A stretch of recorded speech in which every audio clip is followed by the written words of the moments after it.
Welcome to This Explainer. Today, we're putting on our sports journalist hats and diving right into the front office to analyze an absolutely massive shift in global sports. We're going to look at how a combination of systemic, billion-dollar investments and some majorly shifting FIFA rules basically transformed Arab football from the margins of the sport straight onto the main stage. Right, so this is the million-dollar, or actually, scratch that, the multi-billion-dollar question. I mean, why did Arab football get so good so fast? If you've been watching the world's biggest tournaments lately, you've definitely seen this absolute explosion of talent from the Arab world. Players like Mohamed Salah and Riyad Mahrez, they're household names now, lifting trophies across elite leagues. But for decades, representing their home countries on the biggest stage was incredibly rare. So how exactly did a historically marginalized region manage to double its World Cup representation almost overnight? Well, here's the playbook we're breaking down today. 1. Sidelined on the pitch. 2. Expanding the World Cup. 3. Three talent pipeline strategies. 4. Investing in national prestige. 5. The pan-Arab fandom phenomenon. And 6. Forecasting future football dominance. Let's get into it. Section 1. Sidelined on the pitch. Okay, to really appreciate where Arab football is today, you have to understand just how heavily the odds were historically stacked against these nations by FIFA's restrictive tournament structuring. Back in the 1930s all the way through the 60s, as more Arab nations won their independence and joined FIFA, they were effectively walled off. FIFA would group these newly formed teams right into European qualification brackets. So you had a team like Syria trying to get past Turkey, or Egypt having to face an absolute powerhouse like Italy just to qualify. The path was simply too narrow. It wasn't until 1966, when 15 fed-up African countries entirely boycotted the World Cup, that the front office was basically forced to budge. By 1970, Africa and Asia-Oceania were finally given one automatic slot each. And you know what? The impact was immediate. Just 8 years later, in 1978, Tunisia didn't just show up. They scored 3 stunning goals against Mexico, becoming the first Arab country to ever win a match at a World Cup.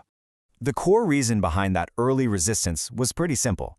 As Georgetown University professor Abdullah Al-Arian notes here, early FIFA policies were heavily driven by Eurocentrism. There was this active hesitation to, quote, water down the competitive balance. They were basically protecting their own dominance, which actively hindered the global growth of the game for a long time. Moving on to Section 2, expanding the World Cup. So, the landscape of global football has changed dramatically, bringing us to a massive turning point. That number right there, 48, is the absolute key to the modern era. The World Cup field is growing from 32 to 48 teams. And guys, this isn't just a minor tweak. It completely levels the playing field. For African and Asian teams, this expansion opens up a staggering 17 total slots, plus a path through intercontinental playoffs. Suddenly, that narrow bottleneck we talked about, it's totally gone. The immediate impact of opening those doors was just staggering. A record-breaking 8 Arab teams capitalized on this new, wider path to qualify, effectively doubling the previous tournament maximum of 4 teams that we saw back in 2018 and 2022. But, as we're about to see, they didn't just get lucky with a rule change. They were already ready for it. Section 3. Three talent pipeline strategies.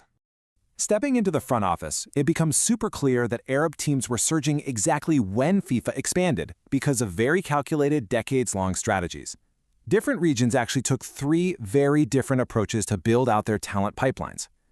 Strategy 1, North African states focused on the diaspora. You see, for years, FIFA rules basically stated that if a player appeared for a European country at a junior level, they were locked in for life, no switching. But Algeria actively lobbied FIFA starting in 2004 to loosen these rules. Once they finally did, highly talented players born in places like France and Germany could suddenly switch to represent the Arab countries of their parents and grandparents. Morocco even went as far as hiring professional scouts across Western Europe to pitch their national project to young players. Strategy 2, rapid naturalization. Places like Qatar and the UAE simply granted citizenship to players with no prior connection to the country. They were turning movable talent from Uruguay, Brazil, or Ghana into eligible national players almost overnight. And then there's strategy 3, the long game. Saudi Arabia and Qatar poured literal billions into domestic leagues and elite youth academies. We are talking pristine pitches, advanced facilities, and world-class coaching specifically designed to turn local prodigies into global pros. And the direct return on that investment? It is massive. Look at this. Between 2015 and 2022, the median FIFA ranking of Arab teams climbed from 110th all the way to 87th. That is a steep, undeniable climb across the entire region in just 7 years. The pipelines were definitively working. Section 4. Investing in national prestige. Now, moving off the pitch and into the macro economy, we start to see the incredibly ambitious state-level goals driving these massive football operations. Get this, Qatar invested at least $220 billion into infrastructure to host the 2022 tournament. That is an absolutely unprecedented state-level investment. Why do it? Because football is a giant global stage. By hosting the first World Cup in the Arab world, Qatar wasn't just throwing a fun sports party, they were demanding a seat at the global table. They were putting themselves firmly on the map as a recognized, considerable political and economic actor. And the economic ripple effects of just playing well? They are massive.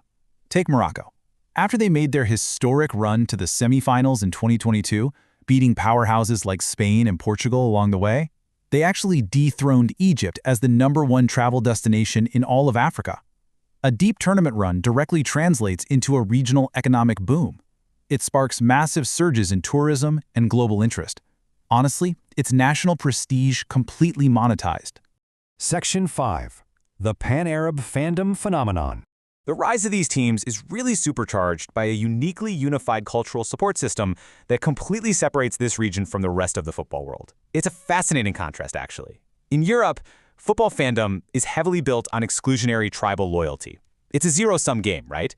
If England gets eliminated from a tournament, there is absolutely no way you are going to see disappointed English fans suddenly wearing French jerseys and cheering them on. It's just not going to happen. But the Pan-Arab fan base, it's entirely different. It's built on regional solidarity.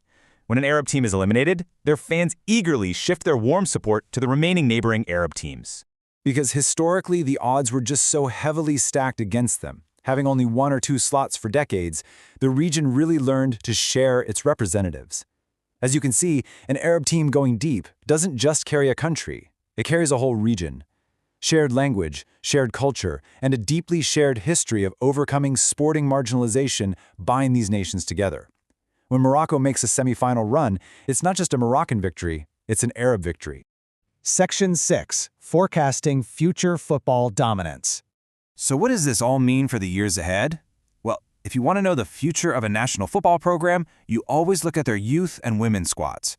Those billion-dollar academies, they are locking in long-term dominance right now. You've got Egypt's under-23 team making the semifinals at the 2024 Paris Olympics. You've got Morocco breaking huge barriers as the first Arab team to advance to the knockout round of the Women's World Cup. And incredibly, Morocco's under-20 squad defeating a historic powerhouse like Argentina to win the U20 FIFA World Cup. The talent pipeline is clearly flowing at every single level. Proving this dramatic rise is definitely not just a fleeting Cinderella story. Which brings us to our final thought for today. The structural barriers of the past have been completely dismantled by expanded tournament slots. The talent pipelines are actively churning out world-class, academy-trained athletes, and the domestic financial backing is practically limitless at this point. We are really no longer asking if an Arab team will qualify. The real question is, with this masterclass in front office strategy fully operational, just how deeply will an Arab team disrupt the very top of the global football hierarchy in the next World Cup? Thank you so much for joining me for this explainer. I hope this helped you see the massive mechanics operating just beneath the surface of the pitch. Keep your eyes on the brackets, folks, because the landscape of global football has permanently changed.